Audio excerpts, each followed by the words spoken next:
Hello besties, ఈరోజు వచ్చేసి mega city మాల్కి అయితే స్టార్ట్ అయిపోయాయన్నమాట. స్టార్ట్ అయిపోయే దారిలో ఇక్కడ ఒక ఫ్లాష్ మాప్ జరుగుతుంది. నాతో పాటు మీరు కూడా ఒక లుక్ తీసేయండి.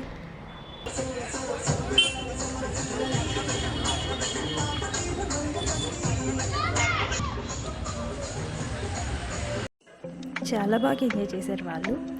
ఫైనలీ మనమైతే మాల్కి వచ్చేసాం. లోపలికి వెళ్ళిపోదామా? ఇంకా లోపలికి వెళ్ళాక కొన్ని వీడియోస్ అలా తీసానమాట, మీతో షేర్ చేసుకుందామని. ఇంకెందుకు ఆలస్యం, కీప్ వాచింగ్.